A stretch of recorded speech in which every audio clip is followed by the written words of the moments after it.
Welcome to our channel. April 1945, Bavaria, Germany.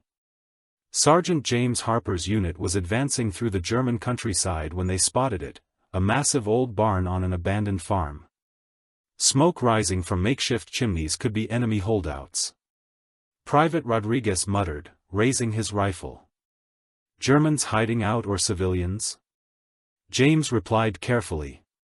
The war was ending. Everyone knew it, but that made things more dangerous, not less. Desperate soldiers did desperate things. The unit approached cautiously, weapons ready. The barn was ancient, maybe 100 years old, massive stone and timber construction that had somehow survived the war. As they got closer, James heard something that made him freeze, children crying. Hold fire. He ordered immediately. Those are kids, German kids, Rodriguez pointed out, could still be a trap, or it could be exactly what it sounds like, kids in trouble. James pushed open the barn's heavy door and the sight that greeted him would haunt him forever. The interior was packed with children, small bodies huddled together for warmth, ranging from toddlers to teenagers, thin, filthy, terrified, at least 200 of them. "Dear God," Corporal Miller whispered behind him. "What is this?" An older girl, maybe 15, stepped forward speaking rapid German. James's translator, Private Keene, listened intently. "She says they're orphans," Keene reported, voice shaking. "From all over Germany, parents killed in bombings, fighting camps. They were in an orphanage in Munich when the city was bombed. The staff fled. These kids walked here 40 m looking for shelter." "How long have they been here?" James asked more rapid German. 2 weeks, no food left. 3 children died yesterday from cold and hunger." The contradiction was impossible to process. German children, technically enemy civilians, dying in a barn, while American soldiers stood armed and capable. What were they supposed to do? This story began with a decision that would shock military command, challenge regulations, and prove that even in war's darkest moments, humanity could triumph over hatred. But before we discover what these soldiers chose to do, tell us where you're watching from. We love connecting with viewers worldwide who understand that the greatest courage often comes in choosing compassion over orders. Sergeant Miller asked, "What do we do?" James looked at the children, their hollow eyes, their desperate hope, their enemy nationality. That suddenly meant nothing compared to their humanity. "We help them," he said firmly. "Sir, regulations, I don't care about regulations. These are children. We're soldiers, not monsters. We help them. Command will have your head for this, then they'll have my head, but I'm not leaving kids to die because bureaucrats wrote rules that don't account for basic human decency." James turned to his unit. Rodriguez Miller, scout the farm for supplies. Keene, talk to that girl. Find out what they need most urgently. Daniels, radio command, tell them we found civilians requiring humanitarian assistance. You want me to tell them they're German kids? Tell them they're children, let command figure out the politics. Later the unit moved into action. Years of military training now directed towards saving instead of destroying. Rodriguez and Miller found a root cellar with preserved vegetables, well with clean water, firewood stacked in a shed. "There's a farmhouse too," Rodriguez reported, abandoned but intact. "We could move the younger ones there. Better shelter than this barn."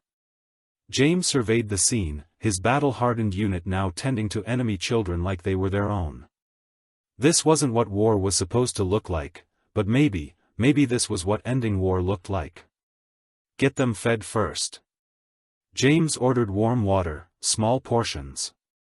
"Their stomachs can't handle much after starving. Then we assess medical needs." The older girl, her name was Anna, approached James directly. She spoke careful English, learned in school before the war destroyed everything. "Why you help us?" she asked. "We are German, we are enemy, your children, that's all that matters.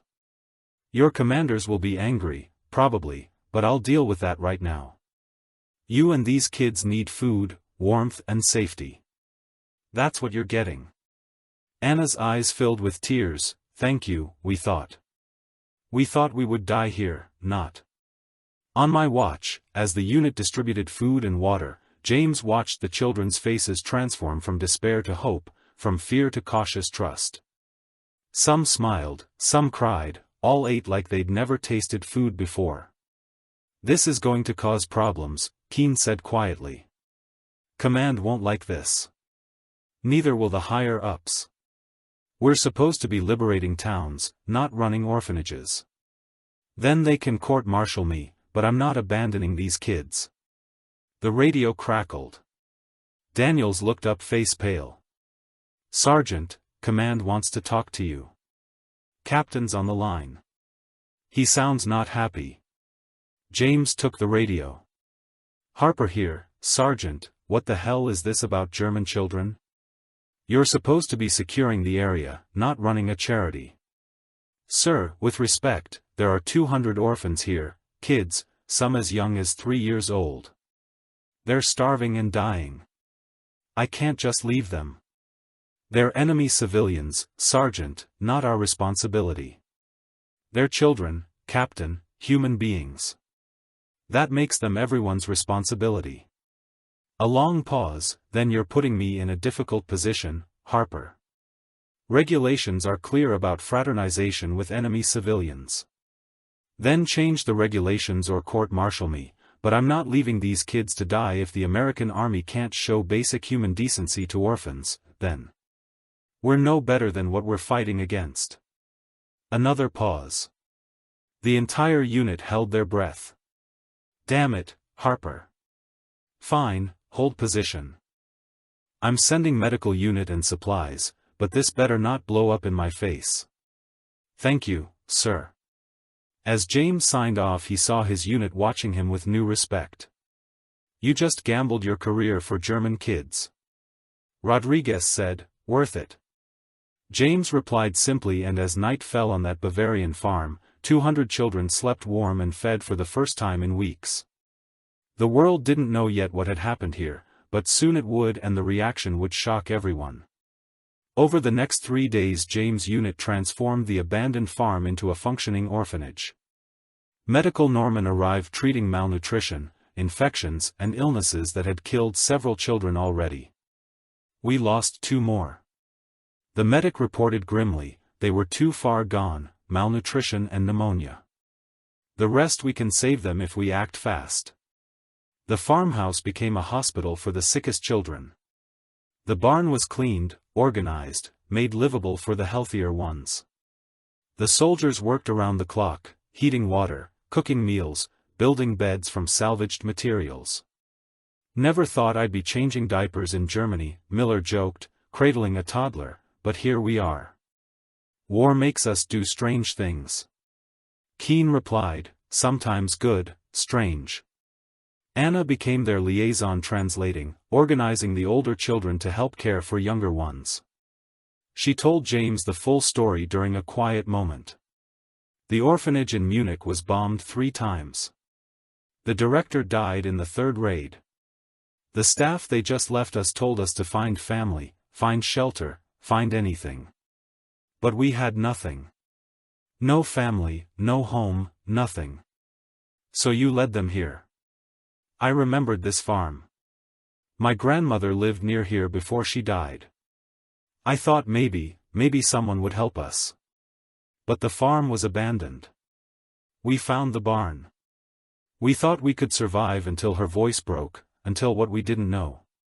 Furthermore, we were just trying not to die. You did good, Anna.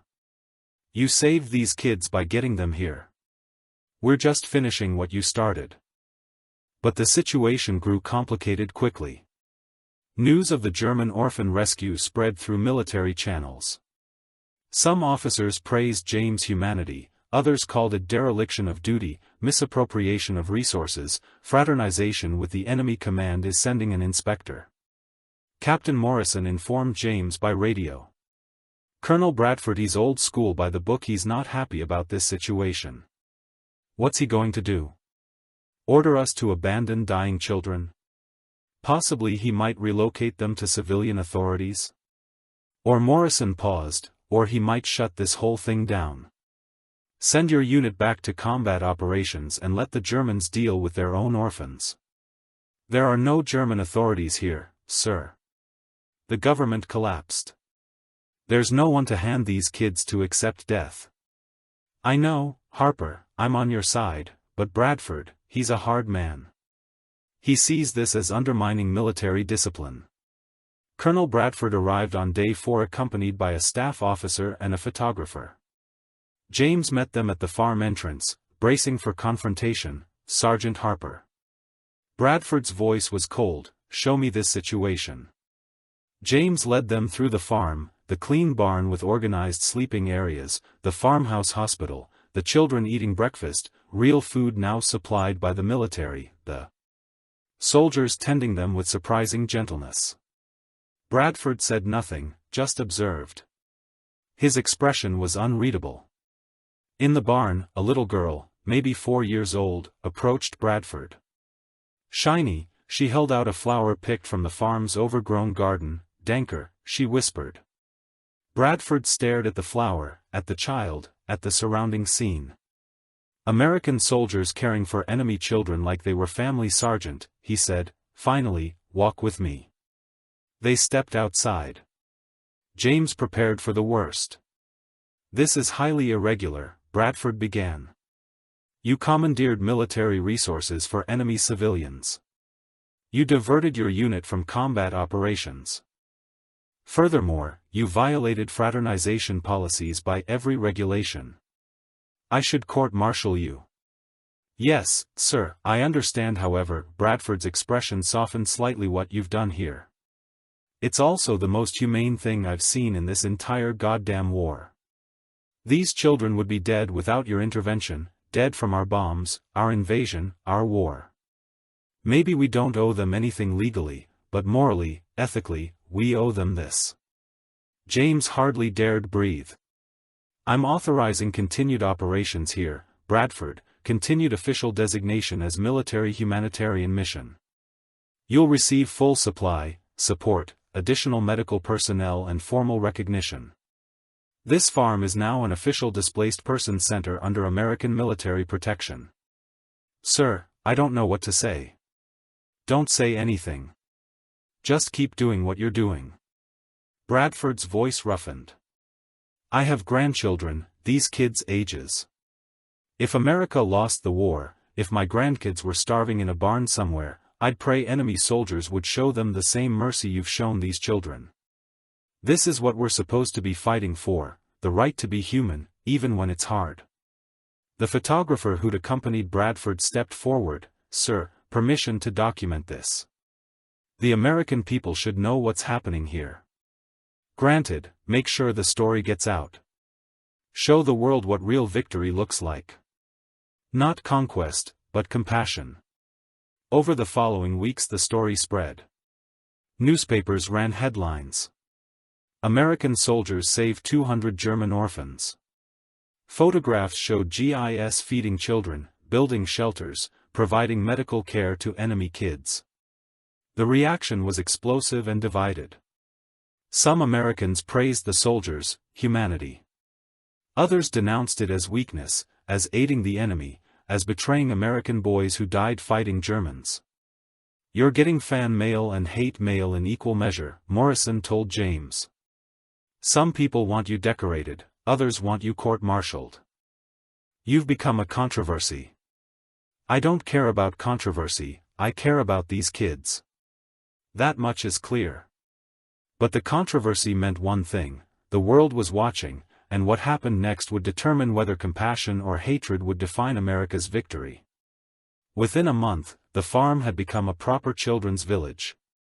More soldiers arrived, not just Americans, but British, French, even some sympathetic Germans. Donations poured in from around the world: food, clothes, toys, medicine. We've received enough supplies for a year. Keane reported, amazed. Churches, charities, regular citizens, everyone wants to help, but not everyone.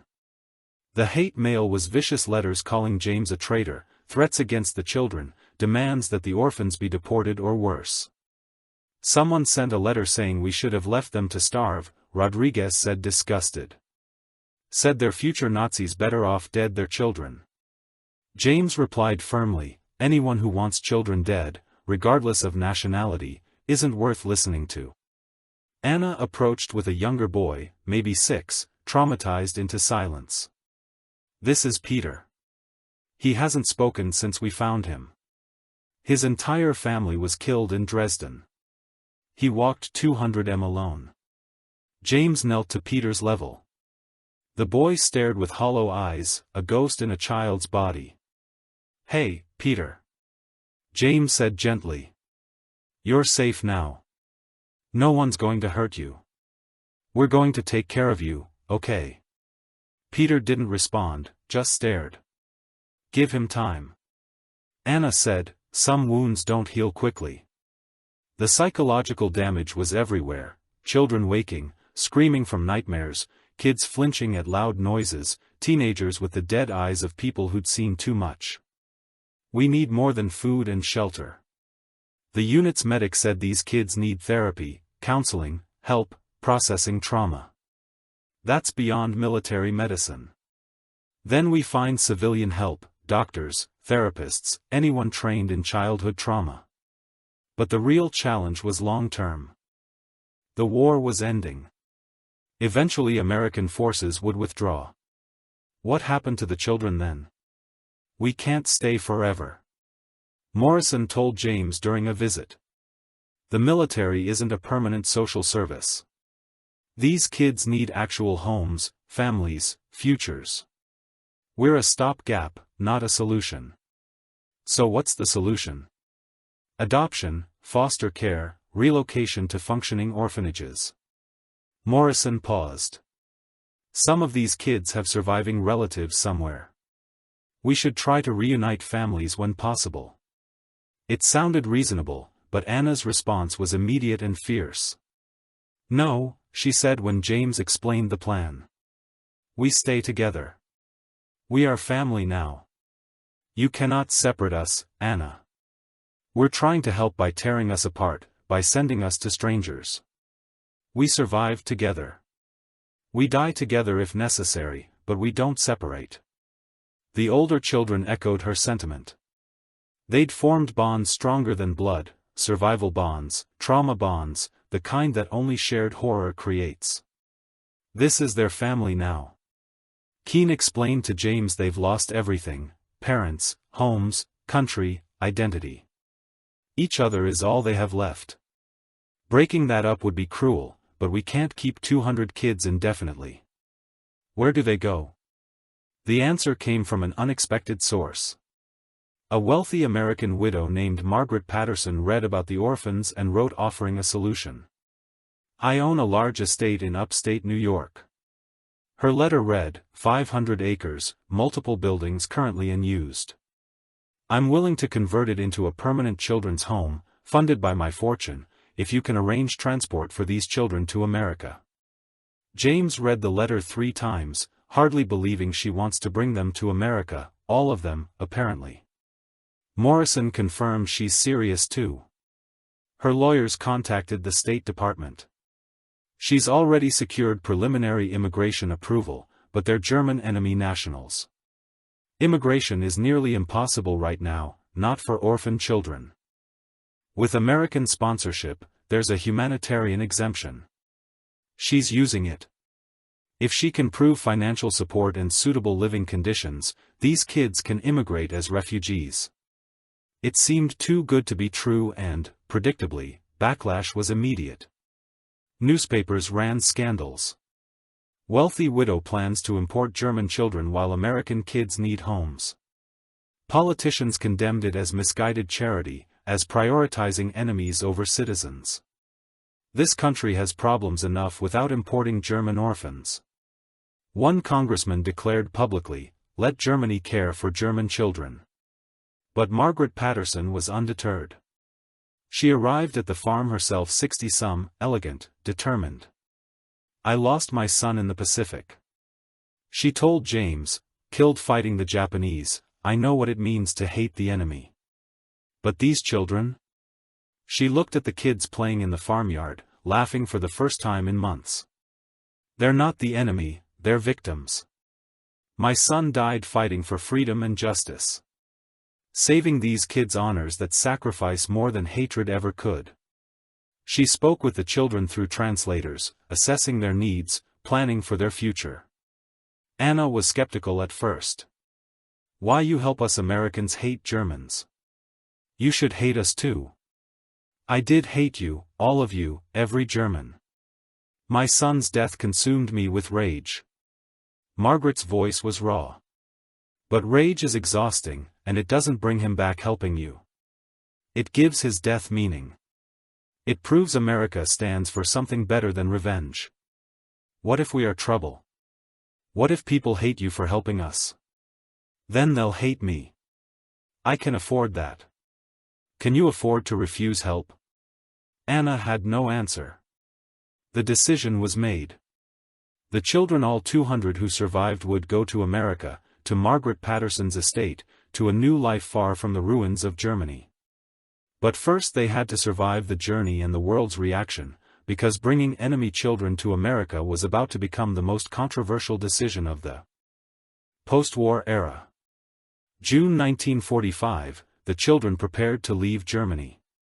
For many it was liberation, for others it was the final loss, leaving the only country they'd ever known, even if that country had destroyed itself. I don't want to go to America. One boy told Anna in German, Germany is my home, even if it's broken. Germany abandoned us. Anna replied firmly, America saved us. That's the difference, Ma. But the immigration process was nightmarish, paperwork for 200 orphans, medical examinations, background checks, as if children could be war criminals, immigration interviews, political scrutiny. They're treating these kids like threats. Rodriguez complained, making them prove they're not Nazis, they're children. Politics doesn't care about age. James replied grimly. The controversy intensified when Margaret Patterson's estate became public knowledge. Protesters appeared, demanding the orphans be turned away. America first, no German children, their signs read. James had to walk through the protests to reach a military hearing where he was required to defend the mission.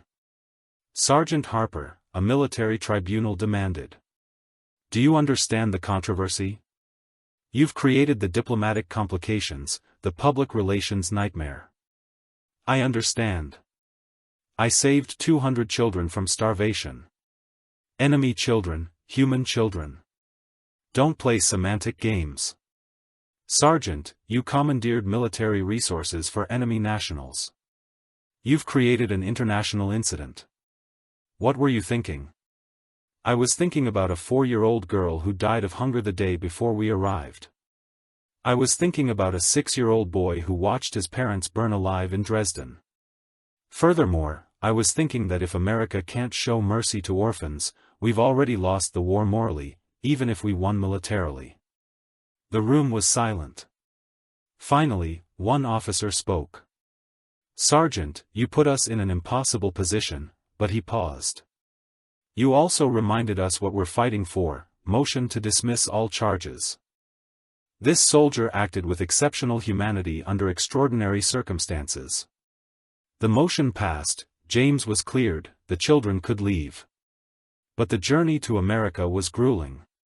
A military transport ship converted to carry refugees, 200 traumatized children crammed into cargo holds, crossing the Atlantic in summer heat. This is inhumane. The ship's medic complained these conditions would be illegal for prisoners of war. We're treating them worse than enemy soldiers. We're doing our best with limited resources. James replied he'd insisted on accompanying the children to America, ensuring they reached Margaret Patterson's estate safely. The crossing took 2 weeks. Several children fell ill. One, a boy named Blouse, weakened by months of starvation, died of pneumonia 3 days from New York. Anna held him as he passed, singing a German lullaby, tears streaming down her face. We were supposed to be safe, she sobbed afterward. We survived Germany, we survived war. why do we still keep dying? Because survival is a process, not a destination. James said gently. Blouse didn't die for nothing. He died knowing people cared about him. That's more than many get in war. When the ship docked in New York, protesters lined the harbor. Go home, Germans, they screamed. Enemy children not welcome. But supporters were there too, church groups, immigrant organizations, regular citizens who believed in mercy. They formed a human chain between the children and protesters, ensuring safe passage. Margaret Patterson met them at the dock, flanked by lawyers and social workers. She took one look at the exhausted, frightened children and made a decision: we're going straight to the estate.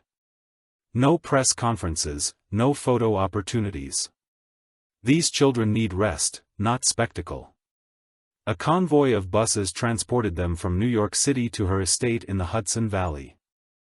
The children stared out windows at America, tall buildings, paved roads, people who weren't starving, a country untouched by war's devastation. It's like a dream, Anna whispered. Everything is intact, clean, whole. That's what winning the war looks like. James replied, this is the world you're inheriting. Make something good with it. The estate was magnificent, sprawling buildings, hundreds of acres, facilities that Margaret had already converted into dormitories, classrooms, playgrounds, a complete self-sufficient community designed specifically for traumatized children. Welcome home, Margaret announced as the buses arrived. This is your home now, for as long as you need it. You're safe, you're wanted, you're loved. The children explored cautiously, dormitories with real beds, bathrooms with running water, a dining hall with tables set for dinner, playgrounds with equipment they'd only seen in pictures. Peter, the silent boy from Dresden, saw a swing set. He walked to it slowly, touched the swing, then looked at James with a question in his eyes. Go ahead, James said. It's for you, all of this is for you. Peter sat on the swing. Anna pushed him gently, he swung higher and then, miraculously, he smiled, the first smile anyone had seen from him in months. We're home, Anna said, watching him. We're actually home. But the controversy was far from over. America was divided on whether these German orphans deserved sanctuary. Some called them enemy children who'd grow into enemy adults. Others called them living proof that compassion wins wars. The debate would rage for months, but here on this estate, 200 children slept safe for the first time since war destroyed their world, and that James thought. Watching them settle in that was victory, real, meaningful, lasting victory, not conquest salvation.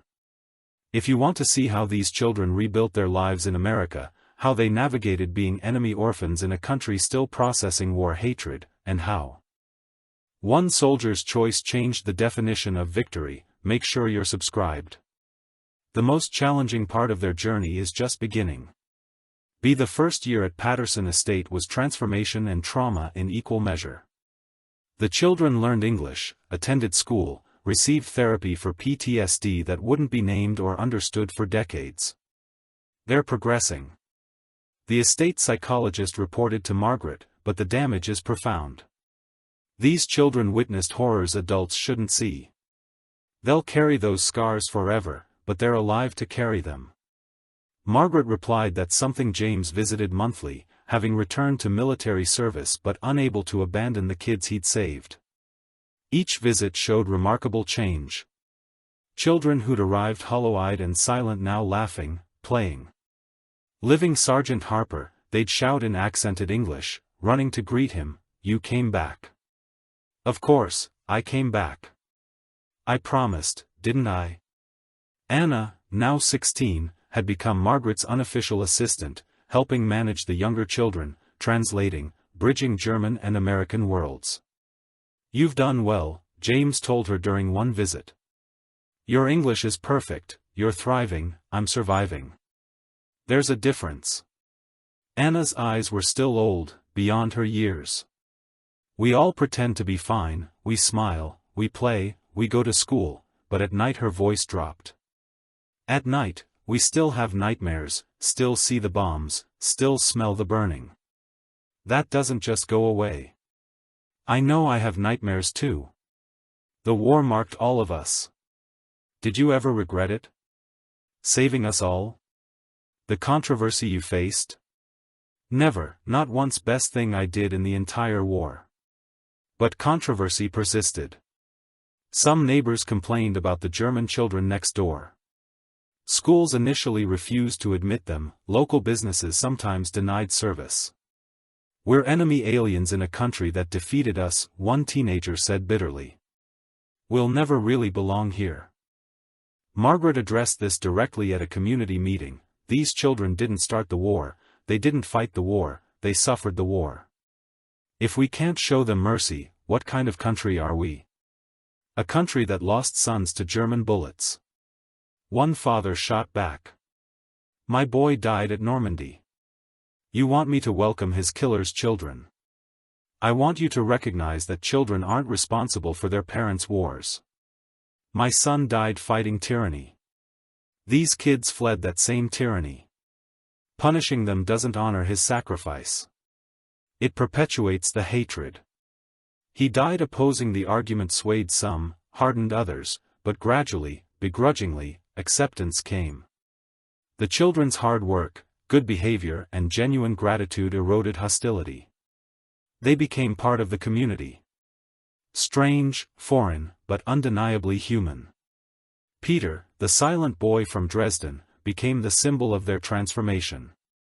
He'd started speaking after 6 months, began smiling after a year, and by year 2 was a happy, boisterous child. Who'd forgotten he was ever traumatized? Look at him, James said. Watching Peter play baseball with American kids 2 years ago, he was catatonic. Now he's just another kid playing ball. Resilience, Margaret observed. Children have remarkable capacity to heal if given safety and love. Not all transformations were smooth. Some children struggled with identity, German but raised American, enemy but embraced by victors, torn between two worlds. I feel guilty. Anna admitted to James during his visits. I'm happy here. I love America now, but shouldn't I love Germany? Shouldn't I want to go back? Instead, I'm grateful I left. What does that make me? Human, complex, a survivor navigating impossible circumstances. You don't have to choose between gratitude and loyalty, Anna. You can hold both. Furthermore, you can be German and American. The world isn't as black and white as war tried to make it. By 1948, 3 years after the war ended, most of the children had integrated. Remarkably, they attended local schools, made friends, spoke English fluently. Some had been adopted by American families. Others remained at the estate, now more community than orphanage. We need to tell their story. A documentary filmmaker approached Margaret. The world should know what happened here, how enemy became family, how compassion won. The resulting documentary, Children of War, Citizens of Peace, aired nationally in 1949. It showed the children's journey from dying in a German barn to thriving in America. It interviewed James, Margaret, the children themselves. Public reaction was overwhelming. Some people wept watching it. Others remained hostile. But the documentary shifted national conversation from should we have saved them to how do we ensure more children get saved. James received thousands of letters, fan mail praising his courage, hate mail condemning his betrayal, and heartbreaking letters from other soldiers who'd encountered orphans but lacked courage to act. I found 3 German kids in a destroyed building in Berlin. One letter read, I wanted to help them, but I was afraid of getting in trouble, so I left them there. I think about them every day. You had courage I lacked. Thank you for being braver than I. The letters haunted James. How many more children had died because soldiers feared consequences? How many could have been saved if more people chose compassion over policy? You can't save everyone. Margaret counseled led him. You saved 200. That's 200 lives that matter, 200 futures that exist because you chose humanity. Be proud of that. I am. But I also wonder, what if every soldier had made that choice? What if everyone had prioritized children over politics? How many more would have survived? An unknowable number, but your example inspired others. That's its own form of saving. Indeed, James's actions had ripple effects. Other soldiers began reporting orphan discoveries. More humanitarian missions launched. The concept of wars, innocent victims requiring protection regardless of nationality, became accepted doctrine.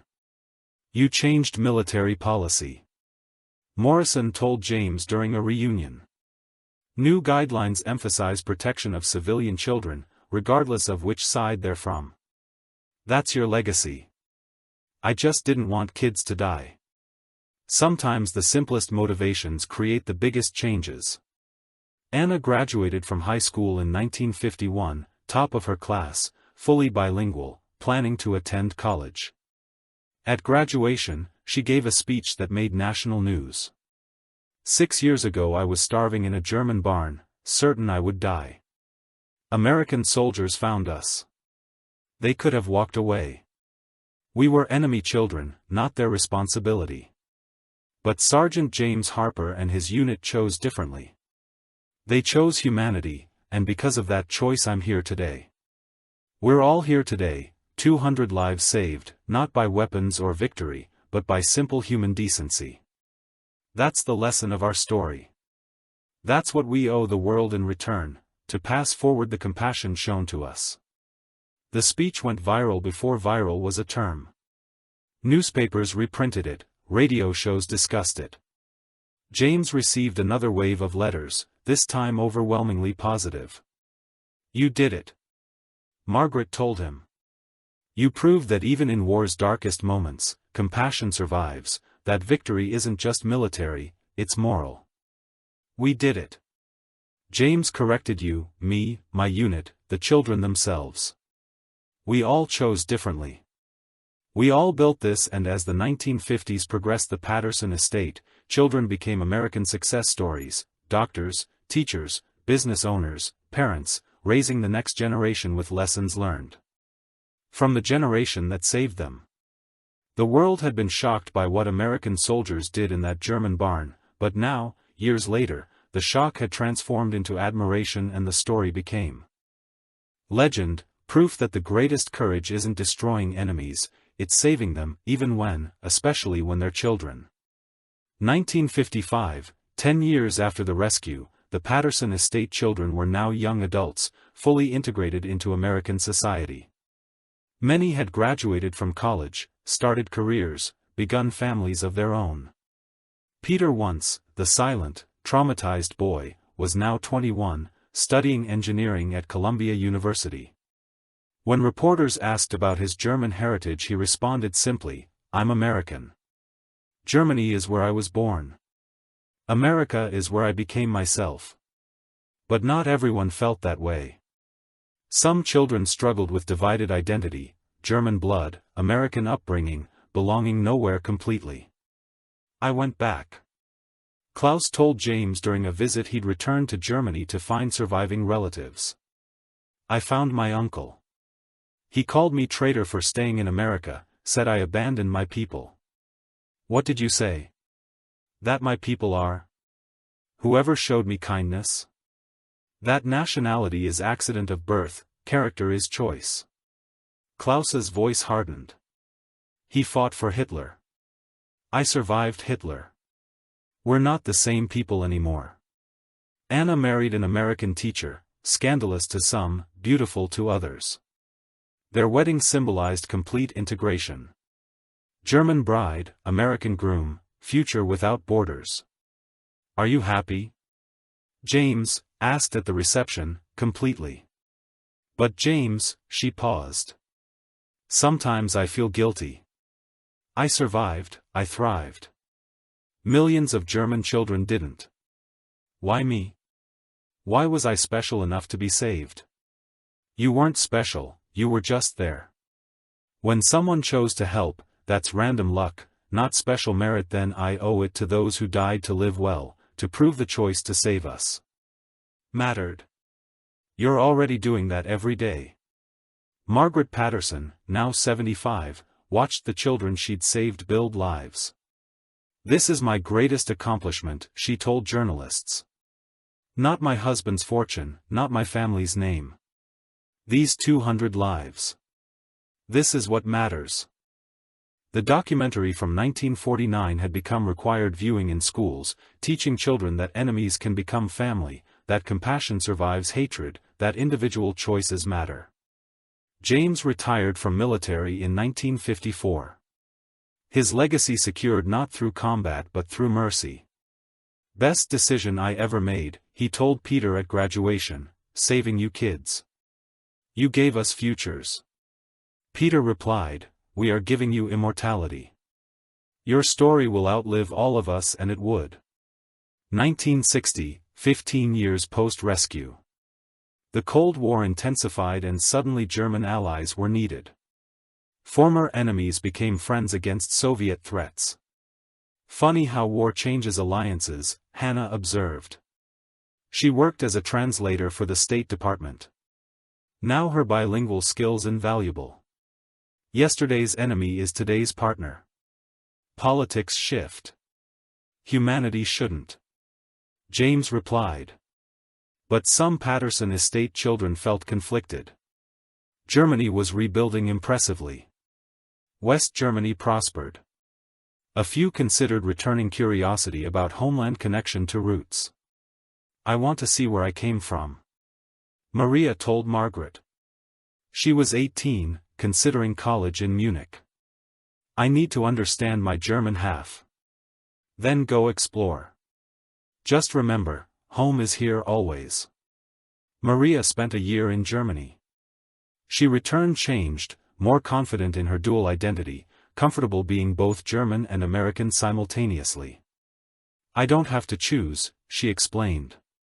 I can be both. Carry both cultures, bridge both worlds. Her perspective inspired others. Several children made heritage trips, visiting Germany, connecting with distant relatives, exploring the country that had birthed them, even as America raised them. But challenges remained. Some Americans still saw them as enemy aliens, despite decades of integration, employment, discrimination, social prejudice, the occasional ugly comment, "Go back to Germany." Someone shouted at Peter during an anti-immigrant protest in 1962. Peter, calm, educated, fully American, simply replied, "I am American, I fought for this country." He'd served in Korea, proving loyalty through military service. "I've bled for America, have you?" The confrontation made news. Public opinion shifted further. The Patterson children became symbols of successful immigration, proof that former enemies could become model citizens. James watched with pride as his kids he thought of them that way succeeded despite obstacles, doctors, teachers, engineers, parents, contributing to America while maintaining German heritage. "You built something bigger than rescue," Margaret told him. "You built proof that diversity strengthens nations, that opening doors to refugees enriches everyone. I just didn't want kids to die. And because you made that choice, 200 families now exist that wouldn't otherwise. 200 careers, contributions, lives that ripple forward forever. That's immortality, James. Real, meaningful immortality." 1965. 20 years since the rescue, the Patterson estate held a reunion.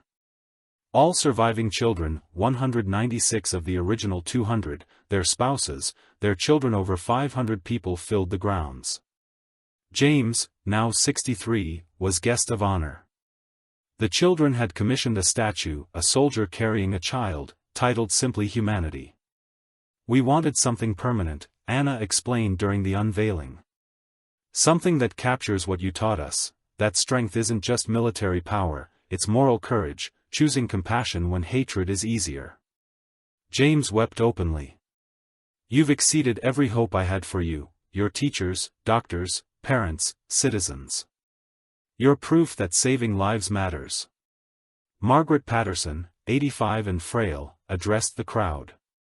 20 years ago, the world was shocked that American soldiers saved German children, shocked that we welcomed enemy orphans to America. But you've proven what we believed, that children are never enemies, that compassion is always right, that humanity transcends nationality. The reunion featured German and American flags side by side, food from both cultures, songs in both languages, a celebration of dual heritage, fully integrated. Peter introduced his 3 children to James. "This is Sergeant Harper, the man who saved you, Roper. Without him, none of you exist." The children stared with appropriate awe. James knelt to their level.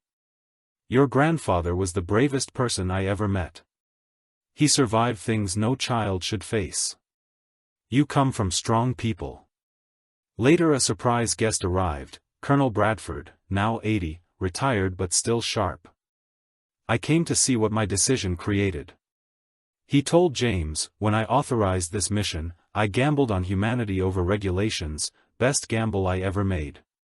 You could have shut us down. You chose differently because you showed me something I'd forgotten in war, that our goal wasn't just defeating enemies, it was proving we were better than enemies. Furthermore, you proved that." These kids proved that the reunion generated media coverage. Newspapers called it the miracle of Patterson Estate. Television interviews featured the children, now adults, sharing their stories. "We were dying," Anna told CBS News, "literally dying in that barn.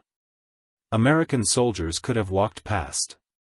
Instead, they stopped, they helped, they saved us. That choice echoes through generations. Now my children exist because of that choice. My grandchildren will exist because of that choice. That's what mercy creates, infinite ripples forward." The story inspired new refugee programs. America opened doors to Vietnamese orphans in the 1970s using Patterson Estate as the model. "See what you started," Margaret told James. "A precedent, a proof that saving enemy children strengthens rather than weakens us. I just wanted them to live, and they do magnificently." 1975, 30 years post-rescue, James Harper, 73, received the Presidential Medal of Freedom. President Ford personally presented it. This medal recognizes extraordinary contributions to American values. Ford stated, "Sergeant Harper embodied our nation's best principles, that mercy triumphs over vengeance, that compassion defeats hatred, that protecting innocent lives is every soldier's highest duty." Up. The Patterson children attended in force. Anna, now 50, spoke on their behalf. "Sergeant Harper taught us that humanity is a choice, that even in war's darkest moments, individuals can choose differently. 200 of us live because one man made that choice. 200 families exist, over 1,000 descendants now, all because he stopped at a barn and saw children instead of enemies." The medal ceremony sparked renewed interest. Historians documented the full story. PBS produced a comprehensive documentary. Schools taught it as case study in moral courage. But James remained humble. "I was just a soldier who couldn't walk past dying children. Anyone would have done the same." "No," Anna corrected gently. "Most wouldn't, most didn't, you did. That's why you're special." Margaret Patterson had passed in 1972, leaving her entire fortune to maintain the estate as a historical site and refugee support center. The Patterson Foundation now helped refugee children globally, Syrian, Somali, Central American, following the model established in 1945. Margaret's legacy lives on. The foundation director told James, "We've helped over 10,000 refugee children in 30 years, all inspired by what you started, what we all built together." Peter, now 41, had become a renowned child psychologist specializing in war trauma. "I understand these kids," he explained in interviews. "I was them. I know the nightmares, the fear, the struggle to feel safe again. My life's work is helping other children survive what I survived." Several Patterson children had returned to Germany, not permanently but to help rebuild, to bridge cultures, to prove that former enemies could become partners. We are living reconciliation, Klaus explained. He worked for the German-American Friendship Foundation. Our existence proves that hatred isn't inherited. The children of enemies can become friends, that peace is possible. James visited the estate frequently, watching new generations play where his saved children had once healed. Do you ever regret it? A young journalist asked. All the controversy you faced, never every letter of hate mail, every threat, every moment of doubt worth it. These lives exist. That's all that matters. What do you want your legacy to be? James thought carefully. That one person can matter, that individual choices ripple forward, that stopping to help is never wrong, even when rules say otherwise. The journalist scribbled notes. That's beautiful, that's just truth. 1995, 50 years since the rescue. James Harper, 93, and frail attended the golden anniversary celebration at Patterson Estate. Hundreds gathered, original children, now elderly, their children, their grandchildren, their great-grandchildren. Over 3,000 people descended from the 196 survivors. 3,000 lives. Anna, now 70, told the crowd, from 200 dying children. That's what mercy creates, exponential life, infinite futures. James could barely speak, overwhelmed by the crowd. For generations thanked him, children he'd saved, now grandparents themselves introducing their families. This is Emma, Peter said, presenting a toddler, my great-granddaughter, fourth generation from your choice. James held the child, tears streaming. This tiny girl existed because he'd stopped at a barn 50 years ago. Her entire lineage born from one moment of compassion. You gave us everything, Anna told him privately, life, home, future, family. Everything we are exists because you chose humanity over regulations. I just couldn't walk past. That inability to walk past changed the world. The celebration included a new memorial, a wall listing all 200 original children, the 196 survivors and their descendants, 3,000 names and counting.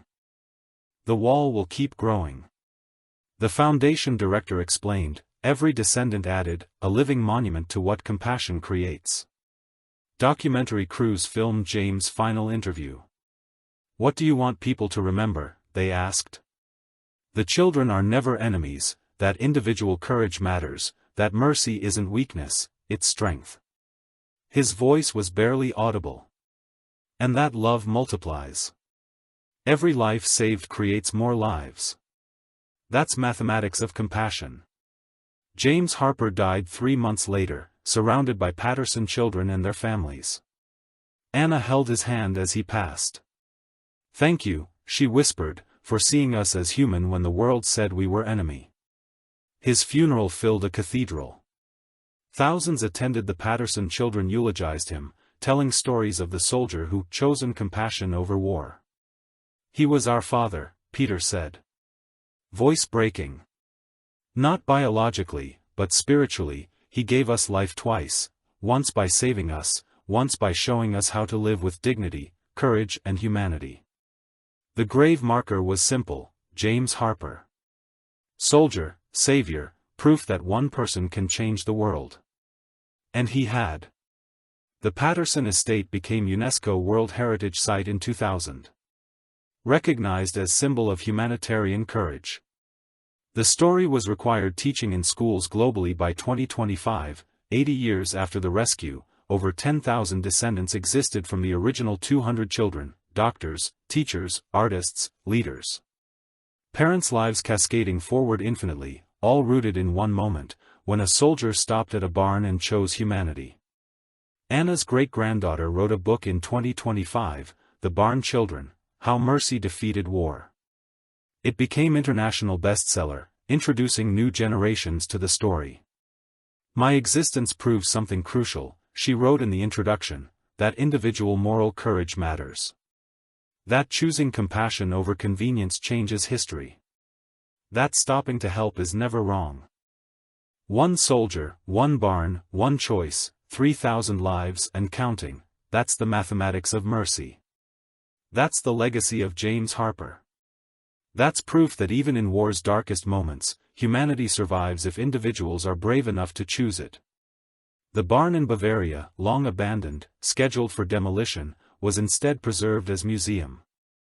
Thousands visit annually, standing where children once died and where soldiers chose to save them. And the lesson endures that the greatest courage isn't destroying enemies, it's seeing them as human and choosing mercy even when, especially when it's